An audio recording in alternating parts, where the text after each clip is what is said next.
thank the faculty and administrators of Butte Central for all they have provided us with through our time as Maroons, who wanted nothing more than the students to follow the dress code, but just couldn't figure out how. You guys are well aware of your salaries before you agreed to teach, and we really do appreciate you for all of your hard work. To our parents, for the sacrifices they make to send us to Central, and love and support they show us when we definitely don't deserve it. You guys are good people, and believe it or not, we love you right back. You shaped us, and now it's time for us to go into the real world and show just how good of parents you've been. The gift of a Catholic education is priceless, along with the value it will provide us with throughout our lifetimes. Finally, to the class of 2014, standing strong at 31, we've had our ups and downs, but we've grown closer and closer throughout the years, and it is hard saying goodbye. It is hard to believe that 13 years ago, I was walking up the steps of Central Elementary on my way to the first day of kindergarten. Already having family in the Butte Central community, it was an easy choice for my parents. Little did I know that on that day, I would meet my best friends for the next 13 years. And along the way, we met new people and friends came and went. We picked up many new faces along the way, and they immediately became part of our family. Recesses flew by, lunch tables were filled with hot lunch trays, and kids were eager for Terry, the lunch lady, to ring the bell and say, "Seconds on everything." Tests and assignments were definitely failed along the way and prepared us for our high school years. Freshman year, we showed up baby-faced and scared of high school. We didn't know what to expect. Mr. Boyle's geometry got the best of all of us, and we were just introduced into what senior's world of Spanish was. PE with Mr. LaBrush was everyone's favorite, and if you weren't careful in dodgeball, you would get hit with a SpongeBob ball. Teachers told us that we were the worst class they had ever seen, and we definitely did not let them down. As the young guns in the school, we were definitely the most immature. Sophomore year, all we wanted was a little more freedom and swore we were all grown up. Just a little more time out with our friends, and maybe even a car wasn't too much to ask for. We became more and more witty with age, or so we thought. Dr. Davenport, the mean grandma, which was a self-given nickname, was introduced to us our sophomore year, and there was no turning back. The woman was relentless on homework and drove kids to do work they didn't know they had the ability to do. We struggled through with loads of schoolwork, but somehow managed to have fun. Junior year, we stopped caring so much about what people thought about us and more about what we thought of ourselves. We were finally upperclassmen, and we were ready to take on all sorts of crazy challenges. Dollar bills came alive at dances, and facial hair was finally visible. The snack bar raised the price of muffins a quarter, and the boycott we talked about never actually happened. People started to come out of their social shells and interact with one another. Mr. Carey's chemistry class had kids ripping their hair out, and Ms. Bishop continued to teach her religion, teaching us countless lessons from the Bible. Mr. K was named math teacher and showed his dark side for a first impression, but it didn't last very long. We were on the road to our senior year. Finally, senior year came about. Homecoming came and went, along with fall, winter, and spring sports. We were finally considered mature and were given extra privileges. Our parents let us stay out later, and we sometimes took advantage of that. Physics filled our head with concepts, while AP classes had us stressed about tests. After what seemed like endless scholarship and college applications, not to mention grueling ACTs, we were ready to rip our eyeballs out. A new principal in the mix, eager faces ready to graduate, and Miss Skinner saying, "Happy Monday, only 4 more days till Friday." And for an interesting year.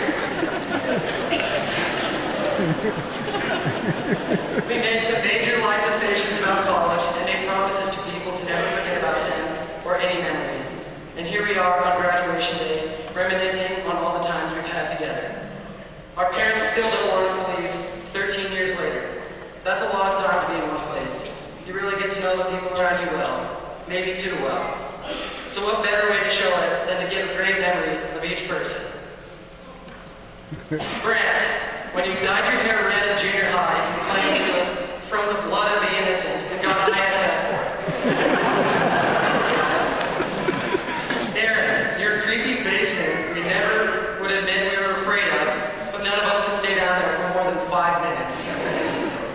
Medeiros, the time we had to sneak in your back window only to find out that your dad said we could use the front door.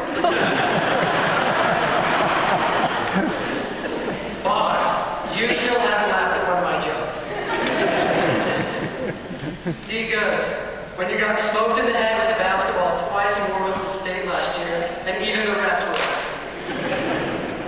Waz, freshman year basketball when you fell in the pool with dress clothes on in Lewistown.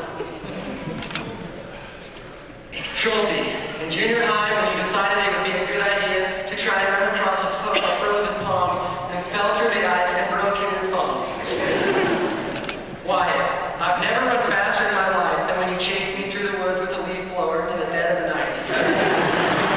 Turns out you weren't some killer with a chainsaw. Cass, your kick the can parties in 6th grade always turned into ding-dong ditching. McGree, but all of us thought it was a good idea to put the invisible rope on a cop car at your house. Patty, after 13 years, everybody knows you can do just about anything for donuts. Tristan, your birthday party in 5th grade when we all thought we were the coolest because we got to sleep over as a group for the first time. Zadie, every year at homecoming, you would flat out put us to shame on the themed dress days. Sean, junior year when you had a fetish for getting out of the car and dancing with your shirt off.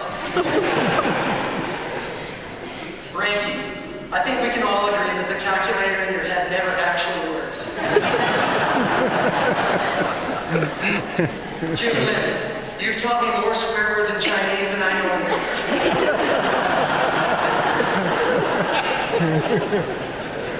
You love when you would say, yeah, baby, after everybody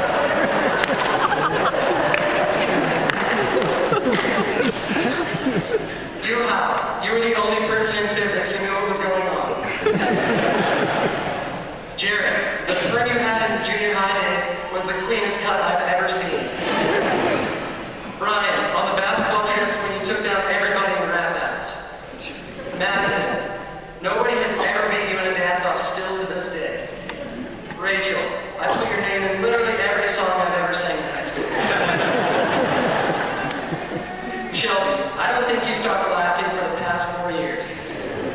Chandra, thank you for being the only person to stand up against redhead jokes with me.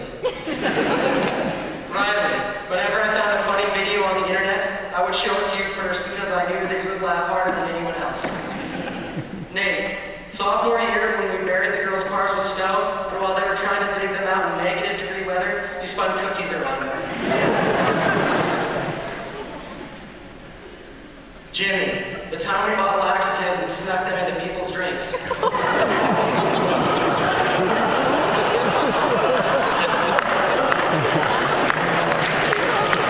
Look at Johnny over there just playing. Johnny likes that one. Courtney, spending every weekend from 6th grade to senior year in your basement. Trudy, when you bought the band and we sat in the back every weekend playing poker while you drove us around. Taylor, if there was anyone who was more competitive in PE than Ranky, it was you. If I were to tell the story of the class of 2014, I would say we have come a long way. I could say that each person has grown on me as a caring, compassionate, strong, loving individual. We grew apart, we came together, and we leave high school with priceless memories. It's going to be incredibly hard leaving all of you behind. And as I look out at you now, I see how far we have come as a class, and how prepared we are to succeed in this world. As we saw each other struggle and succeed, it became apparent that we learned the importance of friendship, empathy, and compassion. Through the years, we learned many key values, but the most important may be the ability to create friendships that last a lifetime. Although we may fight and argue in class, mainly me and arguing, we trust in one another to always have each other's backs no matter what. As our high school days have flown by, it is those experiences that have separated us, only to bring us closer. On the last night of our senior retreat, we learned more about each other than anyone could have expected. As people opened themselves up, tears were shed, apologies were given, and forgiveness was received. The healing of that one night will carry our lifetime friendships, and help us remember that no matter how far we are away from home, we will always have each other. We can all agree that we are going to miss high school, some more than others. Our ability to trust Now, as we go our separate ways, we will remember the times we've had together and be thankful for the opportunities to be maroons. Each and every one of us has something great in store for our futures, and all we have to do is believe in who we are. I'm going to leave with a quote by Huey Mack. Life has ups and downs. People, they come and go. But even when you're not around, I'm always going to keep you close. Thank you. God bless.